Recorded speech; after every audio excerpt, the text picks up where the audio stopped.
Hello students, आज हम लोग करने जा रहे हैं conic section and straight line. इसमें आपको कोनिक सेक्शंस के सिर्फ बेसिक ही पढ़ने होते हैं केवीपीवाई के लिए, लेकिन स्ट्रेट लाइन और सर्कल्स वाला पोर्शन ज़्यादा ज़रूरी है, तो हम लोग उन्हें थोड़ा डिटेल में पढ़ेंगे। चलिए शुरू करते हैं। सबसे पहले डिस्टेंस फार्मूला, ये सब कोऑर्डिनेट ज्योमेट्री के बेसिक्स हैं। Distance formula x2 minus x1 plus y2 minus y1 का होल स्क्वायर, इसको रूट करने से आता है। आप इजीली पाइथागोरस थ्योरम लगाकर इसे फाइंड कर सकते हैं, किसी भी दो पॉइंट्स के बीच का डिस्टेंस। अगला है area of polygon. Area of polygon का ये काफ़ी अच्छा फॉर्मूला है। होता क्या है कि जब एरिया ऑफ ट्रायंगल हमें याद करना होता है तो हमें उसमें बहुत ही लंबा सा एक फॉर्मूला याद करना पड़ता है, लेकिन अगर आप इसे याद कर लें तो ये आपको न सिर्फ ट्रायंगल्स में बल्कि अगर आपको कोई भी कितने भी साइड का अगर पॉलीगॉन दे दिया जाए आप उसे आसानी से निकाल सकते हैं। इसमें क्या करना है कि आप दो लाइन बना लीजिए, एक में x1 x2 करके xn तक आइए और फिर एक बार और x1 लिख दीजिए। वैसे ही यहाँ पर y1 y2 नीचे आकर एक बार और y1 लिख दीजिए yn के नीचे। अब क्या करिए, आप x1 को y2 से मल्टीप्लाई करिए, इसको यहाँ लिखिए। फिर x2 को y1 से मल्टीप्लाई करिए और इसे नेगेटिव साइन के साथ यहाँ डाल दीजिए। ऐसे ही x2 को y3 के साथ और x3 को y2 के साथ मल्टीप्लाई करके नेगेटिव साइन के साथ वहाँ पर डाल दीजिए। ऐसे ही करते करते लास्ट टर्म क्या आएगा, xn y1 प्लस में और x1 yn माइनस में। इस तरह से आपको ये आसानी से मिल सकता है और इसे बस हाफ से अगर आप मल्टीप्लाई कर देंगे तो एरिया ऑफ पॉलीगॉन आपको मिल जाएगा। अगला है सेक्शन फार्मूला। सेक्शन फार्मूला अगर हम एक लाइन ले लें, उसे अगर m/n के रेशियो में हम लोग डिवाइड कर रहे हैं किसी भी दो पॉइंट को, तो अगर हमें p का कोऑर्डिनेट फाइंड करना है तो वो फाइंड करने में हेल्प करता है। यहाँ पर इंटरनल डिवीजन को ही मैंने लिया है। एक्सटर्नल डिवीजन भी अगर आपको दिया हुआ हो तो आपको कुछ नहीं करना, आप बीच वाले, मान लीजिए आपको यहाँ p दिया हुआ हो और बोला गया कि ये इस रेशियो में डिवाइड करता है, तो आपको इस पॉइंट को q मानकर इस पॉइंट के कोऑर्डिनेट्स को यहाँ बिठाकर इन दोनों के बीच में निकाल लेना चाहिए। उससे आपको बस एक ही फॉर्मूला याद करने की ज़रूरत पड़ेगी और आपका काम भी हो जाएगा। आगे है सेंट्रॉइड। तो सेंट्रॉइड का सबसे आसान होता है ट्रायंगल्स में। सेंट्रॉइड के लिए बस आपको तीनों x कोऑर्डिनेट तीनों y कोऑर्डिनेट को सम करके 3 से डिवाइड कर देना होता है, मतलब उसका एवरेज निकाल देना होता है। इन सेंटर के लिए a1 x1 हमने ज्योमेट्री वाले चैप्टर में पढ़ा था, ये कैसे हम नेम करते हैं किसी भी ट्रायंगल में साइड्स को और एंगल्स को। तो a एंगल के ऑपोजिट जो साइड है वो a small a, b angle के ऑपोजिट जो साइड है वो स्मॉल b और c एंगल के ऑपोजिट जो साइड है वो स्मॉल c। बस आपको a के कोऑर्डिनेट को a से, b के कोऑर्डिनेट को इस b से और c के कोऑर्डिनेट को इस c से मल्टीप्लाई करके उन्हें a plus b plus c से डिवाइड कर देना होता है। यहीं पर वो चीज़ आप देख सकते हैं, हमने वही किया है, पहले x1 के साथ फिर y1 के साथ।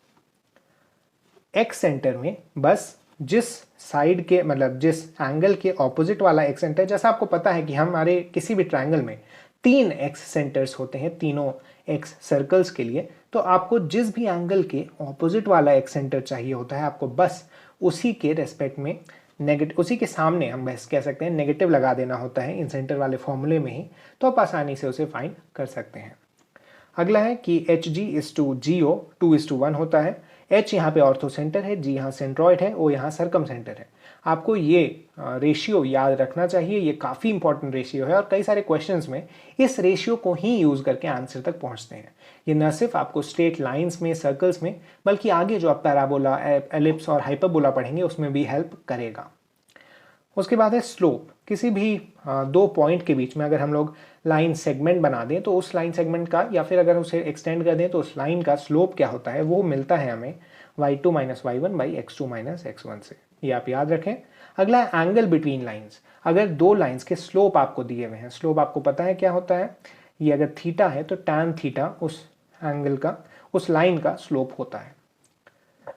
तो वैसे ही अगर आपको एंगल्स फाइंड करने हैं किसी भी दो लाइन के बीच में, तो आप दोनों के स्लोप को यूज करते हुए ये फाइंड कर सकते हैं। m2 minus m1 by 1 plus m1 m2।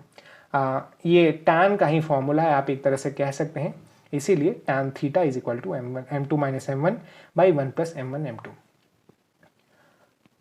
Parallel lines के केस में m1 m2 के बराबर होता है और परपेंडिकुलर लाइंस के केस में m1 m2 का प्रोडक्ट -1 होता है। ये कैसे? तो आप देखिए कि अगर पैरेलल होंगे लाइंस तो उनके बीच का जो एंगल होगा वो 0 डिग्री होगा, मान लीजिए इसी के ऊपर एक और लाइन बना दिया जाए तो ये 0 डिग्री का एंगल आ रहा है और tan 0 0 होता है, मतलब m2 माइनस m1 0 हो जाएगा, तो m1 m2 के बराबर है। वैसे ही अगर दो लाइंस परपेंडिकुलर हैं तो tan थीटा इन्फिनिटी चला जाता है। इन्फिनिटी जाने के लिए ये 1 प्लस m1 m2 को 0 होना पड़ेगा, तो m1 इंटू m2 माइनस 1 के बराबर होता है। आगे हम लोग बढ़ें फॉर्म्स, स्ट्रेट लाइंस के हम लोग फॉर्म्स पर अगर बात करें तो स्ट्रेट लाइंस के यहाँ पर हमने 5 मेजर फॉर्म्स डिस्कस किए हैं। सबसे पहला, अगर आपको स्ट्रेट लाइंस के किसी भी दो पॉइंट के बारे में दिया गया हो, x1 y1 और x2 y2 के कोऑर्डिनेट दिए गए हों, तो आप y2 minus y1 by x2 minus x1, जो हमने ऊपर पढ़ा था स्लोप के बराबर होता है, उसे y minus y1 by x minus x1 से इक्वेट कर दीजिए। इसको इधर मल्टीप्लाई करिए और सॉल्व करके जो आपको इक्वेशन मिलेगा वही स्ट्रेट लाइन का इक्वेशन होगा। वैसे ही अगर आपको एक ही पॉइंट दिया गया है और स्लोप दिया गया हुआ है तो आपको कुछ नहीं करना, सिर्फ इस y minus y by x minus x1 को m से, मतलब स्लोप से इक्वेट कर देना और फिर आप इसको मल्टीप्लाई करके जो सॉल्व करके लाएंगे वो स्ट्रेट लाइन का इक्वेशन होगा। वैसे ही अगर आपको पैरामीटर्स दिए हुए हैं, मान लीजिए ये दिया हुआ है कि लाइन y एक्सिस को b पर और x एक्सिस को a पर कट करती है, तो आपको कुछ नहीं, सिर्फ x by a plus y by b is equal to 1 कर देना है। तो इससे आप स्ट्रेट लाइन का इक्वेशन मिल सकता है आपको। और अगर आपको इस फॉर्म में दिया गया है, मान लीजिए x cos alpha plus y sine alpha is equal to p, ये नॉर्मल फॉर्म इसे कहते हैं। ये बहुत इंपॉर्टेंट भी नहीं है, लेकिन आपको अगर पता हो तो बेहतर है। ऐसे ही अगर आप पैरामेट्रिक फॉर्म में इसे निकालना चाहते हैं, मान लीजिए ये यूज़फुल होता है, पैरामेट्रिक फॉर्म काफ़ी जगहों पर काम आ सकता है। मान लीजिए आपको किसी भी लाइन के दो पॉइंट के बीच में, ये मान लीजिए लाइन है, और अगर आपको इस पॉइंट का कोऑर्डिनेट दिया गया है x1 y1 और आपको अगर इसका coordinate x and y find करना है, ये लेंथ r है, तो आपको पता है ट्रिग्नोमेट्री से कि ये वाला लेंथ r cos थीटा और ये r sin थीटा होता है। तो आप लिख सकते हैं y1 plus r sin theta is equal to y, वैसे ही y minus y1 by sine theta is equal to r। इस तरह से आप खुद भी इस चीज़ को डिराइव कर सकते हैं और ये काफ़ी ज़्यादा यूज़फुल हो जाता है आपके लिए आगे के चैप्टर्स में, जब आपको ऐसे ही कोई अननोन चीज़ को फाइंड करना होगा, आपके पास बस थीटा होगा और r होगा। तो उसके बाद है ax plus b y plus c, अगर किसी लाइन का इक्वेशन है तो उसका slope minus a by b के बराबर होता है। ये चीज़ आप याद रखें, बहुत ही बेसिक सी चीज़ है। उसके बाद है distance of a point from a line. इसके लिए आप देख सकते हैं यहाँ मॉड में बंद है, आपको कुछ नहीं करना। अगर आपको x1 y1 का डिस्टेंस फाइंड करना है लाइन से, तो आप उस लाइन के इक्वेशन में डाल दीजिए इस वैल्यू को, ax1 plus b y one plus c divided by ये इसका कोएफिशिएंट और इसके कोएफिशिएंट के रूट के सम का स्क्वायर के सम का रूट आपको यहाँ नीचे में डाल देना है। तो इससे आप आसानी से उस पॉइंट की डिस्टेंस को फाइंड कर सकते हैं लाइन से। कोऑर्डिनेट ज्योमेट्री में आपको ये सारे फॉर्मूले याद ही होने चाहिए, क्योंकि आपसे जो क्वेश्चंस आते हैं वो डायरेक्टली ही आते हैं इनसे रिलेटेड, और कोऑर्डिनेट ज्योमेट्री एक आसान तरीका है आपको उस पेपर में मार्क्स उठाने का।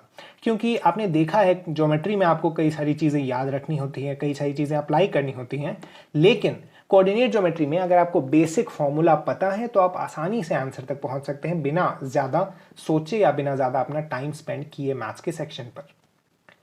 उसके बाद अगर दो पैरेलल लाइंस के बीच में डिस्टेंस निकालना है, मान लीजिए इसका जो इक्वेशन था वो ax plus b y plus c था और इसका equation ax plus b y plus c dash है। अगर इस फॉर्म में नहीं भी दिया हुआ है तो आप इसे कन्वर्ट तो कर ही सकते हैं, क्योंकि दोनों का स्लोप इक्वल है, दोनों पैरेलल हैं, इसीलिए दोनों का स्लोप इक्वल है। और स्लोप इक्वल है तो ये रेशियो a बाई बी का रेशियो इक्वल होगा। तो आप मल्टीप्लाई डिवाइड करके आप फाइंड तो कर ही सकते हैं लास्ट में उस रेशियो को। आपको बस अगर c और c डैश मिल गया तो उसे इस फॉर्मूले में डालिए, c डैश माइनस सी का mod by root under a square plus b square. हम लोग हर जगह मॉड इसीलिए अप्लाई कर रहे हैं क्योंकि डिस्टेंस नेगेटिव नहीं होता है। उसके बाद है इमेज ऑफ अ पॉइंट। अगर हमें एक लाइन दिया गया है और यहाँ पर कोई पॉइंट है, हमें बोला गया है कि इस पॉइंट का इमेज इस लाइन से क्या होगा। आपने फिजिक्स में देखा है कि कैसे इमेज फॉर्मेशन होता है एक मिरर के थ्रू। बस वही आपको करना है कि अगर लाइन को हम लोग मिरर मान लें तो इस पॉइंट का इमेज कहाँ होगा। तो इसे फाइंड करने के लिए आप ये फॉर्मूला लगा सकते हैं, x2 minus x1 by a is equal to y2 minus y1 by b is equal to -2 ax1 plus by1 plus c by a square plus b square. आपको थोड़ा सोचने के लिए मैं देता हूँ कि अगर आप ये पॉइंट लें और ये लाइन लें तो आप कुछ नहीं, इसे परपेंडिकुलर यहाँ से गिरा कर इस पॉइंट से जितना डिस्टेंस है, इस पॉइंट से जितना डिस्टेंस है इस लाइन का, उसी को इस पॉइंट से भी डिस्टेंस को इक्वेट कर दे और इससे भी आप फाइंड कर सकते हैं। अगर आपको एग्जाम में डायरेक्टली ये चीज़ याद नहीं आ रही हो तो आप इन कंडीशंस को लगाकर खुद इस फॉर्मूले को बना सकते हैं, खुद आप इस आंसर तक पहुंच सकते हैं। उसके बाद है एंगल बाइसेक्टर। तो एंगल बाइसेक्टर कैसे फाइंड किया जाए किसी भी दो लाइंस का। अगर आपको दो लाइंस दी गई हैं a1x plus b1y plus c1 और a2x plus b2y plus c2, तो आपको बस इसको इक्वेट कर देना है और नीचे root under a1 square plus b1 square, जैसा हमने ऊपर डिस्टेंस के केस में देखा था वैसे ही चीज़ आपको इसमें भी लगानी है। होता क्या है मैं आपको बता देता हूँ, इसे भी किस तरह से आप डिराइव कर सकते हैं। होता क्या है कि एंगल बाइसेक्टर जो होता है उसका डिस्टेंस हर समय दोनों लाइन से बराबर होता है, ये वाला और ये वाला दोनों लाइन से बराबर होता है। आप इसे आसानी से कॉन्ग्रुएंसी से प्रूव कर सकते हैं। ये एंगल बराबर है, ये साइड कॉमन है और एक राइट एंगल है, तो ये आसानी से आप देख सकते हैं कि दोनों लाइन से एंगल बाइसेक्टर का डिस्टेंस बराबर होता है और इसी को यूज़ करते हैं हम लोग यहाँ पर लगाने में। हम लोग x और y मान लेते हैं कोऑर्डिनेट एंगल बाइसेक्टर का, और x और y को अगर हम लोग बिठा कर निकालना चाहेंगे उसका distance from a point of a point from a line, तो वही चीज़ यहाँ पर हम लोग लगाकर इसे फाइंड कर लेते हैं। तो इस तरह से अगर आप खुद इन कंडीशंस को याद रखेंगे तो आप आसानी से बाकी जो डिफरेंट फॉर्मूले हैं उन्हें डिराइव कर सकते हैं। आपको बस बेसिक फॉर्मूलों को थोड़ा अच्छे से याद करके रखना है ताकि एग्जाम हॉल में अगर आपसे थोड़ा डिफिकल्ट क्वेश्चन पूछ लिया जाए, थोड़ा out of the box question भी पूछ लिया जाए तो आप उसे आसानी से अटेम्प्ट कर सकें। अगला हम लोग बढ़ते हैं सर्कल्स की तरफ। सर्कल्स में जो सबसे फंडामेंटल चीज़ है वो है x माइनस अल्फा का square plus y minus beta का square is equal to r square. अगर हमें किसी भी सर्कल का सेंटर और रेडियस दिया हुआ है, सेंटर अगर अल्फा कॉमा बीटा और रेडियस अगर r है, तो इसे हम इस फॉर्म में इस सर्कल का इक्वेशन लिख सकते हैं। x माइनस अल्फा का square plus y minus beta का square is equal to r square. इसका सेंटर अल्फा कॉमा बीटा है, इसका रेडियस r है। तो अगर हमें एक्सट्रीमिटीज ऑफ डायमीटर दिया गया हो, मान लीजिए कोई सर्कल है उसके डायमीटर की एक्सट्रीमिटीज ये x1 y1 है और ये x2 y2 है, तो हम इसके थ्रू भी निकाल सकते हैं उस सर्कल का equation x minus x1 into x minus x2 plus y minus y1 into y minus y2 is equal to 0। अगर हम इसे सॉल्व करेंगे तो हमें सर्कल का इक्वेशन मिल जाएगा। उसके बाद है जनरल इक्वेशन। जनरल इक्वेशन पता होना भी काफ़ी ज़रूरी है सर्कल का, और क्योंकि ये आपको काफ़ी ज़्यादा हेल्प करेगा। अगर आपको कोई और चीज़ याद ना भी हो लेकिन अगर आपको जनरल इक्वेशन पता होता है तो आप सर्कल के क्वेश्चंस को आसानी से सॉल्व कर सकते हैं। तो ये होता है x square plus y square plus 2gx plus 2fy plus c is equal to 0। इसमें जो हम कह सकते हैं रेडियस होता है, रेडियस फाइंड करने के लिए ये होता है रूट अंडर, आप इसे कहीं लिख लें, यहाँ मैंने मेंशन किया है, g square plus f square minus c होता है इस सर्कल का रेडियस, और इसका सेंटर जो होता है वो होता है माइनस जी कॉमा माइनस एफ पे। ये अगर आपको याद है तो सर्कल के थ्योरेटिकली आप सारे क्वेश्चन सॉल्व कर सकते हैं। आपको बाकी फॉर्म्स भी याद रखने की ज़रूरत है ताकि आपका समय बचे, लेकिन अगर आपको कुछ भी याद नहीं तो सर्कल का ये इक्वेशन अगर आपको याद है तो आप आसानी से कुछ समय लगाकर उस क्वेश्चन को सॉल्व कर सकते हैं। उसके बाद है position of a point x1 y1। तो अगर यहाँ पर हम लोग s1 एक नया कर्व डिफाइन करते हैं, अगर हम लोग x1 y1 जो पॉइंट दिया हुआ है उसे इस इक्वेशन में डाल दें, x1 square plus y1 square plus 2gx1 plus 2fy1 plus c, अगर ये 0 से छोटा है तो इसका मतलब है कि वो पॉइंट अंदर है उस सर्कल के। अगर ये 0 के बराबर है तो जैसा हमने देखा कि ये पॉइंट सर्कल के ऊपर होगा, और अगर ये 0 से बड़ा है, ये जो s1 हमने फाइंड किया ये 0 से बड़ा है, तो वो पॉइंट सर्कल के बाहर होगा।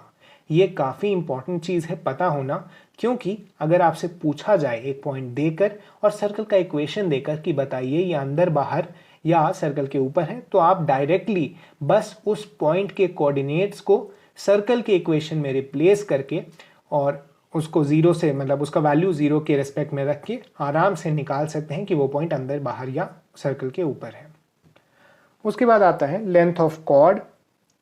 एक कॉर्ड अगर हम लोग बनाएं सर्कल के अगर कॉर्ड बनाएं एक्स एक्सिस उस सर्कल के रेस्पेक्ट में, तो उसका जो लेंथ होगा वो होगा 2 into root under g square minus c, और वाई एक्सिस बनाएगा 2 into root under f square minus c. अगर equation of a tangent find करना हो x minus alpha square plus y minus beta square is equal to a square के लिए, तो वो होता है y minus beta is equal to m into x minus alpha plus minus a root under 1 plus m square. ये वाला जो चीज़ है आपने देखा था कि कैसे लाइन की एक इक्वेशन ये भी होती है, y is equal to m x plus c. यही c है ये a into root under 1 plus m square. ये सर्कल के लिए c का काम करता है। y में आप बस y माइनस बीटा डाल दीजिए, x में आप x माइनस अल्फा डाल दीजिए, और c में आप ये वैल्यू डाल दीजिए, तो आपको आसानी से उस सर्कल के लिए टैंजेंट का फॉर्मूला या टैंजेंट का इक्वेशन मिल जाएगा। आगे हम लोग देखें, अगर इक्वेशन ऑफ टैंजेंट दूसरी तरह से सॉल्व करना है तो आपको क्या करना होगा, एक्स स्क्वायर को आप x1 इंटू एक्स से मल्टीप्लाई कर दीजिए, वाई स्क्वायर को आप y इंटू y1 से मल्टीप्लाई कर दीजिए, 2x को आप x प्लस x1 से x प्लस x1 से रिप्लेस कर दीजिए, और 2y के लिए आप y प्लस y1 से रिप्लेस कर दीजिए। ये रिप्लेसमेंट्स अगर आप करते हैं तो आपको टैंजेंट का इक्वेशन मिल जाएगा। टैंजेंट का इक्वेशन अगर आपको मिल गया है तो आप उस पॉइंट को लेकर बाकी चीज़ें भी काफ़ी तरह से सॉल्व कर सकते हैं। टैंजेंट का इक्वेशन ये जो मिला है वो आखिर है क्या, तो मान लीजिए ये सर्कल है, इसके ऊपर आपको इस पॉइंट पर दिया गया है कि टैंजेंट का इक्वेशन निकालिए। ये पॉइंट सर्कल के ऊपर ही है, बस आपको इसका कोऑर्डिनेट दिया गया है अगर x1 y1, तो आप किसी भी कर्व में ये अगर रिप्लेसमेंट्स कर देते हैं जो मैंने यहाँ लिखे हैं, तो आपको उसका टैंजेंट का इक्वेशन मिल जाएगा। इसी तरह 2xy अगर आपको कहीं हो, यहाँ तो नहीं होता, तो आप xy1 प्लस yx1 से भी रिप्लेसमेंट कर सकते हैं। ये चीज़ आप याद रखें कि न सिर्फ सर्कल में अप्लाई होता है, बल्कि अगर आपको पैराबोला, एलिप्स, हाइपरबोला पर भी किसी पॉइंट पर टैंजेंट निकालना हो तो बस ये रिप्लेसमेंट्स कर देना होता है और आपको टैंजेंट का इक्वेशन मिल जाएगा। आगे angle of intersection between two circles, ये डायरेक्टली फॉर्मूला बेस्ड है, आपको याद कर लेना है। cos theta is equal to r1 square plus r2 square minus c1 c2 square by 2 r1 r2। c1 c2 यहाँ distance between the centres of the two circles है। फिर है ऑर्थोगोनल इंटरसेक्शन के लिए 2g1 g2 plus 2f1 f2 is equal to c1 plus c2।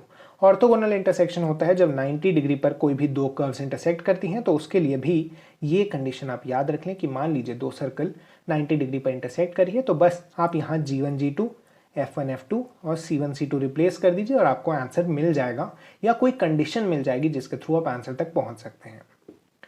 अगला है radial axis. तो radial axis एक हम कह सकते हैं लाइन होती है दो सर्कल्स के बीच में, जिसे आप फाइंड कर सकते हैं s1 minus s2 is equal to 0 करके। फिर है कॉमन टैंजेंट्स। तो कॉमन टैंजेंट्स के बारे में आपको याद होगा, हमने ज्योमेट्री वाले लेक्चर में भी थोड़ी सी बात की थी। अगर d मतलब distance between centres r1 plus r2 से बड़ा है तो 4 कॉमन टैंजेंट्स मिलते हैं, जिनमें 2 डायरेक्ट और 2 इनडायरेक्ट होते हैं। वैसे ही अगर d r1 r2 के बराबर है तो इसमें एक्सटर्नली टच करते हैं दोनों सर्कल्स। ये कंडीशन भी आपको याद रहनी चाहिए कि अगर आपको दिया जाए 2 सर्कल्स टच एक्सटर्नली, तो इसका मतलब ही है कि d is equal to r1 plus r2।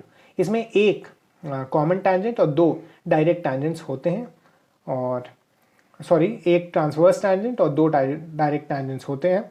उसके बाद है अगर d r1 माइनस r2 से बड़ा लेकिन r1 प्लस r2 से छोटा हो, तो इसमें सिर्फ 2 टैंजेंट्स होते हैं जो कि डायरेक्ट होते हैं। उसके बाद अगर d r1 माइनस r2 के बराबर हो तो ये इंटरनली टच कर रहे 2 सर्कल्स का कंडीशन है। आपको अगर थोड़ा सा सोचने में दिक्कत हो रही है तो आप इसे ऐसे देख सकते हैं। मान लीजिए ये पहला सर्कल है, ये दूसरा सर्कल है, ये इसका लेंथ r1 है और इसका रेडियस r2 है, तो इन दोनों के बीच का जो डिस्टेंस होगा वो r1 माइनस r2 ही होगा, है कि नहीं। ये d है, ये पूरा r1 है और ये छोटा वाला r2 है, तो d is equal to r1 minus r2। तो इस तरह से आप देख सकते हैं कि कैसे जब 2 सर्कल्स इंटरनली टच करें तो उनका जो कंडीशन बनता है वो होता है d is equal to r1 minus r2।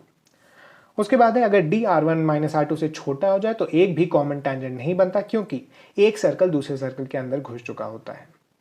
उसके बाद है लेंथ आपको याद होना चाहिए, क्योंकि न सिर्फ आपको इसमें बल्कि ज्योमेट्री में भी हेल्प कर सकता है। ये लेंथ होता है d square minus r2 minus r1 का होल स्क्वायर, और ट्रांसवर्स के लिए D square minus R1 plus R2 का होल स्क्वायर। उसके बाद है डायरेक्टर सर्कल। डायरेक्टर सर्कल एक ऐसे सर्कल को बोलते हैं जिसका रेडियस √2 टाइम्स होता है रेडियस ऑफ गिवन सर्कल के। उसके बाद इसे हम दूसरे तरह से भी डिफाइन करते हैं, जो उसका एक्चुअल डेफिनेशन होता है वो है location of point of intersection of perpendicular tangents to a given circle. अगर हम किसी भी सर्कल पर एक परपेंडिकुलर टैंजेंट, दो परपेंडिकुलर टैंजेंट्स ड्रॉ करें तो ये पॉइंट उसके डायरेक्टर सर्कल का पार्ट होगा। इसी तरह से कई सारे पॉइंट्स होंगे जहां से ऐसे परपेंडिकुलर टैंजेंट्स ड्रॉ किए जा सकते हैं, तो वो सभी पॉइंट्स मिलकर जो सर्कल बनाते हैं वो डायरेक्टर सर्कल कहलाता है। आपको ये कंडीशन भी याद होना चाहिए कि डायरेक्टर सर्कल का radius √2 times radius of given circle होता है। उसके बाद हम लोग कोनिक्स पर थोड़ा सा शॉर्ट डिस्कशन कर लेते हैं। कोनिक को हम लोग डिफाइन करते हैं एक स्ट्रेट लाइन और एक फिक्स पॉइंट से जितनी भी उसकी डिस्टेंस है उसके रेशियो को लेकर। मतलब हम लोग इस स्ट्रेट लाइन को कहते हैं डायरेक्ट्रिक्स और इस पॉइंट को, फिक्स पॉइंट को कहते हैं फोकस, और हम लोग एक पी पॉइंट को स्पेस में मूव कराते हैं उस लोकस को बनाने के लिए, जिससे हमें मिलते हैं अलग अलग कोनिक्स। इस SP/PM मतलब फोकस से उस पॉइंट के रेशियो और डायरेक्ट्रिक्स से उस पॉइंट के रेशियो और उस पॉइंट के डिस्टेंस के रेशियो को हम लोग E कहते हैं। E यहाँ पर जो सिग्निफाई करता है अलग अलग केसेस में, वो हम लोग देख सकते हैं। अगर एक पेयर ऑफ स्ट्रेट लाइन बना रहा है ये पॉइंट, तो E हो जाता है इन्फिनिटी। अगर एक सर्कल बना रहा है तो E हो जाता है 0। मतलब सर्कल के केस में आप देख सकते हैं कि SP ये फोकस से जितना डिस्टेंस है वो काफ़ी छोटा हो जाता है डायरेक्ट्रिक्स से डिस्टेंस के रेशियो में। आप इसको इमेजिन करिए, मान लीजिए एक लाइन है, उससे बहुत दूर में हम लोग एक सर्कल बनाते हैं, तो ये सर्कल इस लाइन से देखने पर लगेगा जैसे एक पॉइंट है। तो बस हमें यहाँ दिख गया कि अगर इन्फिनाइट कर दिया जाए किसी लाइन और सर्कल के बीच के डिस्टेंस को, तो या किसी पॉइंट के बीच के डिस्टेंस को, तो हमें जो लोकस मिलता है वो होता है एक सर्कल। ऐसे ही अगर E1 हो जाए, मतलब ये डिस्टेंस और ये डिस्टेंस इक्वल हो जाए, तो वो हमें पैराबोला देता है। अगर एलिप्स होगा तो E1 से छोटा और 0 से बड़ा, और अगर हाइपरबोला होगा तो E1 से बड़ा होता है। आप बस इन कंडीशंस को याद रखें, क्योंकि हो सकता है आपसे ये वाला चीज़ पूछ दिया जाए, तो आपको इस केस में याद होना चाहिए कि कौन सा रेशियो किस कर्व को रिप्रेजेंट करता है। वैसे ही अगर हम लोग जनरल इक्वेशन की बात करें, जनरल इक्वेशन इन कर्व्स के लिए, या जनरल इक्वेशन ऑफ 2 डिग्री जिसे कहते हैं, ax² + 2hxy + by² + 2gx + 2ay + c = 0 होता है। इसी में अलग अलग कंडीशन जब हम लोग लगाते हैं तो हमें अलग अलग कोनिक्स मिलते हैं। यहाँ पर दो और चीज़ें डिफाइन की जाती हैं। एक होता है ये, जो कि ABC + 2fgh -a² - bg² - ch² के बराबर होता है, और D होता है h² - ab के बराबर। अगर पेयर ऑफ स्ट्रेट लाइन है तो इसका वैल्यू 0 और D का वैल्यू 0 से बड़ा होता है। सर्कल के लिए A = B और H = 0 होता है। हमने ऊपर देखा था जनरल इक्वेशन ऑफ सर्कल में x² और y² के आगे 1 था कोएफिशिएंट, या 1 था कोएफिशिएंट, तो हम लोग यहाँ कह सकते हैं कि A और B बराबर थे, तो उन्हें हमने कैंसिल करके इस तरफ भेज दिया था। वैसे ही xy का टर्म नहीं था, अगर आपको याद होगा सर्कल के जनरल इक्वेशन में। क्यों? क्योंकि h का वैल्यू 0 होता है सर्कल के केस में। अगर पैराबोला हम लोग देखें तो d 0 और डेल्टा 0 के बराबर नहीं होता है। एलिप्स में डेल्टा 0 के बराबर नहीं, d 0 से छोटा, और हाइपरबोला में d 0 से बड़ा होता है। तो ये जो केसेस हैं, इनकी मदद से आप आइडेंटिफाई कर सकते हैं अलग अलग कोनिक्स को, अगर आपको एक जनरल इक्वेशन दे दिया जाए तो। इस तरह से ये चैप्टर खत्म।